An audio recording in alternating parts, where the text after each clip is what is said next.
प्यारे विद्यार्थियों नमस्कार। स्वागत है एक बार फिर से नई एजुकेशनल वीडियो में। तो दोस्तों इस वीडियो में हम हिंदी व्याकरण के 25 प्रश्नों को सेलेक्ट किए हैं और 25 के 25 क्वेश्चन जो है हिंदी ग्रामर के अलग अलग टॉपिक से, ठीक है ना, अलग अलग टॉपिक से सेलेक्ट किए गए हैं। अगर आप BSTC, PTET, PSI या फिर रीट लेवल 1, लेवल 2 या फिर सेकंड ग्रेड किसी भी की तैयारी कर रहे हैं तो दोस्तों ये वीडियो आपके लिए महत्वपूर्ण होने वाली है, क्योंकि सभी में जो है हिंदी ग्रामर से संबंधित प्रश्न पूछे जाते हैं। तो दोस्तों बिना देर के हम प्रश्नों को शुरू करते हैं। पहला प्रश्न आप देख रहे हैं, तो किस वर्ग का व्यंजन है, ठीक है ना। त जो है किस वर्ग का व्यंजन है, ऑप्शन दे रखे हैं। पहला तालव्य, दूसरा है दंत्य, तीसरा है मूर्धन्य, चौथा है कंठ्य, ठीक है ना। त का बताना है दोस्तों किस वर्ग का व्यंजन है। दोस्तों इस प्रश्न के राइट आंसर की बात करें तो त जो है आपके दंत्य व्यंजन हो जाएगा, ठीक है ना। त, थ, द, द ये चारों जो है आपके दंत्य व्यंजन हो जाएंगे, इसलिए दूसरा ऑप्शन एकदम राइट है। अगला प्रश्न है दोस्तों, मनोविकार का सही संधि विच्छेद क्या होगा, ठीक है ना। मनोविकार का संधि विच्छेद पहला है मनु और विकार, तीसरा है मनो और विकार, तीसरा है मनः और विकार और चौथा है मनु और विकार, ठीक है ना। राइट आंसर बता रहा दोस्तों मनोविकार। इसका जो राइट आंसर होगा दोस्तों ये हो जाएगा मनोविकार। मनु नंबर सी वाला राइट हो जाएगा, क्योंकि दोस्तों यहाँ पे देखिए विसर्ग है और विसर्ग से पहले जब स्वर आता है, ठीक है ना, जब स्वर आता है और ये व जो है वी जो है क्या हो जाएगा, वी जो है आपके घोष है, ठीक है ना, घोष है, तो ये विसर्ग जो है ओ में चेंज हो जाएगा, तो आपका बन जाएगा मनोविकार, ठीक है ना। इसलिए सी ऑप्शन एकदम राइट हो जाएगा। अगला प्रश्न देखिए, नीरज का सही संधि विच्छेद क्या होगा, ठीक है ना। यह प्रश्न जो है परीक्षा में आने लायक है, क्योंकि काफी सारे विद्यार्थी इसमें गलत करते हैं। पहला ऑप्शन है निरह दन ज, दूसरा है निरह और ज, तीसरा है निर और रज, चौथा है निर और ज, ठीक है ना। राइट आंसर बताना दोस्तों क्या होगा राइट आंसर।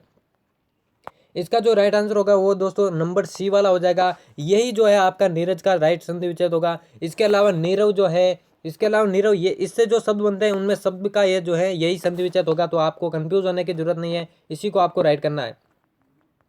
चौथा प्रश्न है, निम्न में से करण तत्पुरुष समास का उदाहरण नहीं है। यहाँ पे तत्पुरुष समास का पूछा है, वो भी करण। पहला ऑप्शन है हस्तलिखित, दूसरा है धर्मांध, तीसरा है अभावग्रस्त, चौथा है देश निष्कासन। राइट आंसर बताएं दोस्तों। इसका जो राइट आंसर होगा देखिए दोस्तों, हस्तलिखित में हस्त द्वारा लिखित करण तत्पुरुष है, धर्मांध में धर्म से अंधा, इसमें भी करण है, अभावग्रस्त अभाव से ग्रस्त, इसमें भी करण है, लेकिन देश निष्कासन में जो है अलगाव का बोध होता है, अलगाव का बोध होता है, इसलिए इसमें जो है अपादान तत्पुरुष समास होगा, इसलिए यही आपका राइट ऑप्शन हो जाएगा। अगला प्रश्न है, देवालय का सही संधि विच्छेद होगा। दोस्तों यहाँ पे संधि विच्छेद नहीं, यहाँ पे समास होगा, ठीक है ना। ये गलत मिसप्रिंट हुआ है, यहाँ पे आप समास कर लीजिए। देवालय का सही समास होगा, ठीक है ना। समास विग्रह पूछा है, तो देवालय का सही समास विग्रह क्या हो जाएगा, यहाँ पे मिसप्रिंट हुआ है, तो सही समास विग्रह आपको बताना है। पहला है देव के लिए आले, दूसरा है देव का आले, तीसरा है देव में आले, चौथा है देव द्वारा आले, ठीक है ना दोस्तों। इसका जो राइट आंसर की बात करें तो दोस्तों देवालय जो है देव का आले, ठीक है ना, दूसरा ऑप्शन एकदम राइट हो जाएगा। अगला प्रश्न है छठा प्रश्न, किस शब्द में निर उपसर्ग नहीं है, ठीक है ना, किस शब्द में निर उपसर्ग नहीं है। पहला है निर्यात, दूसरा है निर्जल, तीसरा है निरोध, चौथा है निरीक्षक। राइट आंसर बताएं दोस्तों। दोस्तों पहले ऑप्शन में निर उपसर्ग है, दूसरे में निर्जल, निर्जल तो निर और जल हो जाएगा, निर है इसमें, निरीक्षक में निर और इक्षक इसमें भी है, लेकिन दोस्तों निरोध में आपके जो है नी उपसर्ग है, ठीक है ना, निर निर नहीं है, नी उपसर्ग है, तो यही आपका राइट हो जाएगा। अगला प्रश्न, अधोगति में कौन सा उपसर्ग प्रयुक्त हुआ है, ठीक है ना। अधोगति में कौन सा उपसर्ग प्रयुक्त हुआ है। पहला है अधो, दूसरा है अध, तीसरा है अधः, चौथा है अधि। राइट आंसर बताएं दोस्तों, अधोगति में कौन सा उपसर्ग है। दोस्तों इसके संधि विच्छेद करना पड़ेगा सबसे पहले। किसी भी उपसर्ग में जो है आपको उपसर्ग पता करने के लिए आपको सबसे पहले उस शब्द का संधि विच्छेद करना पड़ेगा, और इसका जो संधि विच्छेद है वो ये हो जाएगा, ठीक है ना, अध और गति। तो यहाँ पे देखिए अध उपसर्ग हो जाएगा, तो यहाँ पे तीसरा ऑप्शन एकदम राइट हो जाएगा। अगला प्रश्न है आठवां प्रश्न, चचेरा शब्द में कौन सा प्रत्यय प्रयुक्त हुआ है, ठीक है ना। चचेरा शब्द में कौन सा प्रत्यय है। पहला है चेरा, दूसरा है रा, तीसरा एरा, चौथा है ऐरा। राइट आंसर बताएं दोस्तों, चचेरा शब्द में कौन सा प्रत्यय प्रयुक्त हुआ है।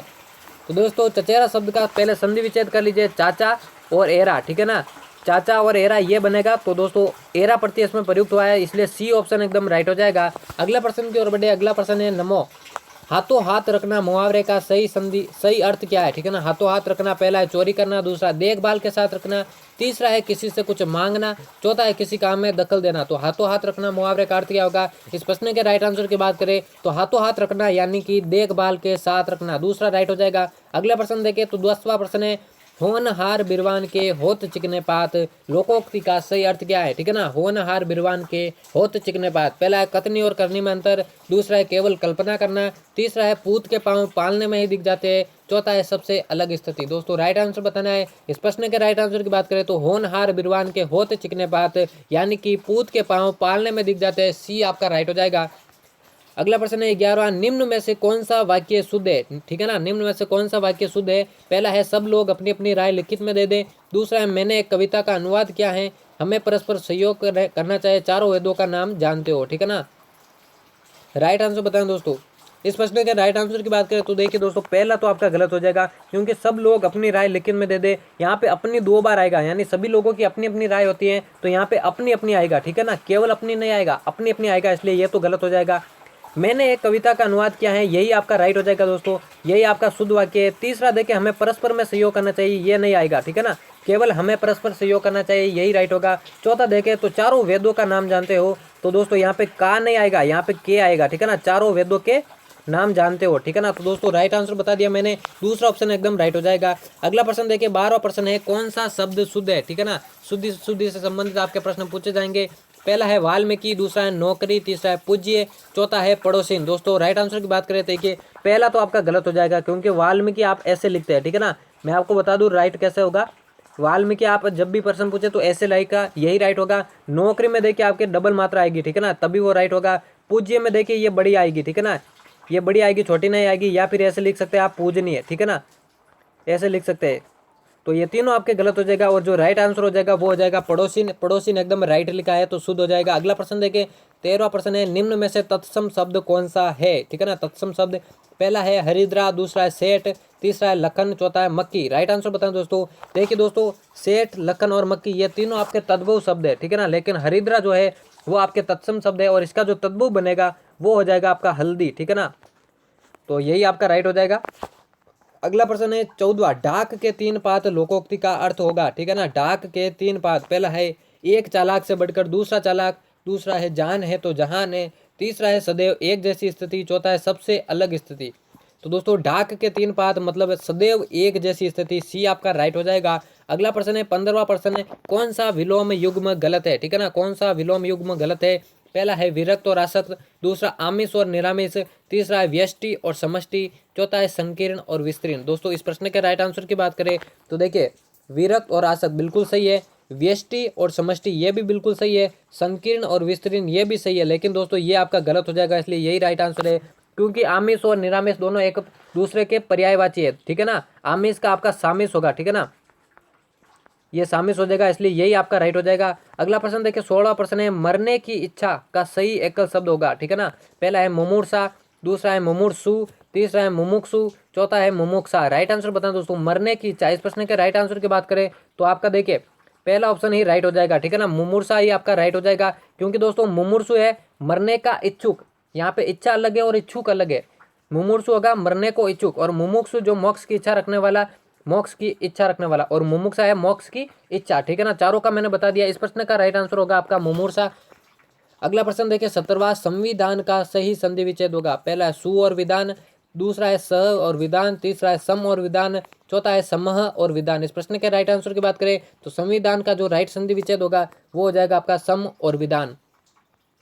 18वां प्रश्न है, कौन सा वाक्य संयुक्त वाक्य का उदाहरण नहीं है। पहला देखें तो उसने गाली दी इसलिए मैंने लड़ाई की, दूसरा है उत्सव शुरू हो गया और तुम अभी तक नहीं पहुंचे, तीसरा है जैसे ही वह घर से निकला वैसे ही उसका एक्सीडेंट हो गया, चौथा है मैंने पढ़ाई नहीं की लेकिन मैं पास हो गया। इसमें बताना है कौन सा संयुक्त वाक्य नहीं है। देखिए दोस्तों पहले वाक्य में देखिए इसलिए आ गया, इसलिए ये तो संयुक्त वाक्य होगा, ये संयुक्त वाक्य है। दूसरे में देखिए और आ गया, ठीक है ना, दूसरे में और आ गया इसलिए ये भी संयुक्त वाक्य है। चौथा आपका बिल्कुल राइट ऑप्शन हो जाएगा क्योंकि इसमें देखिए जैसे और वैसे आया है, ये मिश्रित वाक्य हो जाएगा, ठीक है ना। चौथा ऑप्शन देखे तो मैंने पढ़ाई नहीं की लेकिन मैं पास हो गया, इसमें लेकिन दे रखा है तो ये भी संयुक्त वाक्य होगा। लेकिन दोस्तों आपका जो सी वाला ऑप्शन है ये संयुक्त वाक्य नहीं है, ये मिश्रित वाक्य है, इसलिए यही आपका राइट हो जाएगा। 19वां प्रश्न है, निम्न में से अधि उपसर्ग किसमें नहीं है। पहला है अध्यापन, दूसरा है अधिगम, तीसरा अभ्यर्थी, चौथा है अध्याय। दोस्तों उपसर्ग और प्रत्यय जब भी आता है तो सबसे पहले आपको उस शब्द का जो है संधि विच्छेद करना पड़ता है। तो अध्यापन में देखें तो अधि और आपन होता है, ठीक है ना, अधि और आपन होता है तो इसमें तो आपके अधि उपसर्ग है। दूसरा है अधि और गम, तो अधि और गम में तो अधि उपसर्ग आ गया। चौथा ऑप्शन देखें तो अध्याय, अधि और आय, ठीक है ना, इसमें भी अधि है, लेकिन दोस्तों अभ्यर्थी में होगा आपका अभि उपसर्ग, ठीक है ना, अभ्यर्थी में आपके अभि उपसर्ग होगा, इसलिए दोस्तों आपका सी वाला ऑप्शन ही एकदम राइट हो जाएगा। अगला प्रश्न है, आंख का पर्यायवाची नहीं है, निम्न में से कौन सा आंख का पर्यायवाची नहीं है? पहला है चश्मा, दूसरा है अक्षी, तीसरा है अक्ष, चौथा है रुक्ष। दोस्तों यहाँ पे चश्मा चश्म होगा, ठीक है ना, चश्म होगा, चश्मा नहीं होगा, चश्म होगा। तो दोस्तों आंख का पर्यायवाची इनमें से जो है वो रुक्ष नहीं होगा, क्योंकि रुक्ष जो है आपके कर्कश, जो कठोर वाणी होती है, तो कर्कश का विलोम शब्द है, तो रुक्ष आपका एकदम राइट हो जाएगा।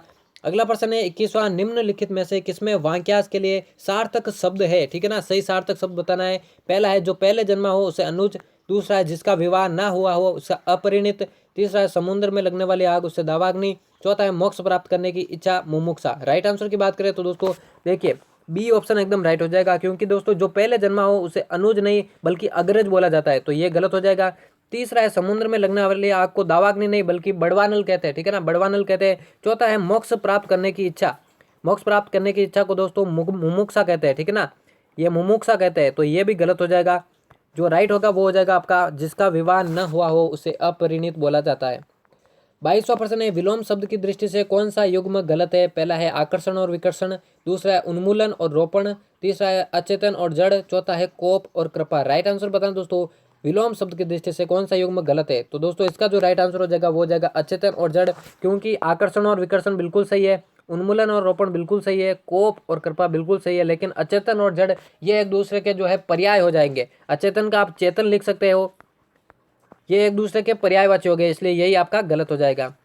अगला प्रश्न है, आंखें चार होना मुहावरे का सही अर्थ क्या है? आंखें चार होना, पहला है सही दिखाई देना, दूसरा है चौकन्ना रहना, तीसरा है आमना सामना करना, चौथा है उपेक्षा करना है, ठीक है ना।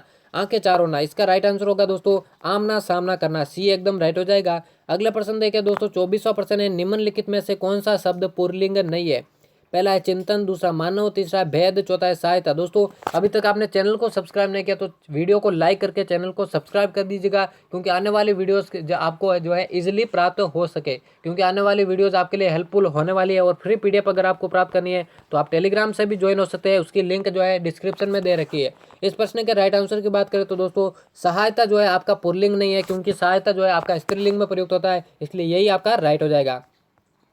दोस्तों आज की सीरीज का ये लास्ट प्रश्न है, साहित्य किसी देश के महान व्यक्तियों के महान विचारों का समूह होता है, ये वाक्य किस काल का है? पहला सामान्य भूत, दूसरा सामान्य वर्तमान काल, तीसरा अपूर्ण वर्तमान, चौथा है आज्ञार्थ वर्तमान। तो देखिए दोस्तों जिस किसी भी वाक्य में ता है, ती है, ते है आता है तो वो वाक्य हो जाता है आपका सामान्य वर्तमान काल का, इसलिए ये भी वाक्य आपके सामान्य वर्तमान काल का होगा। दूसरा ऑप्शन एकदम राइट हो जाएगा।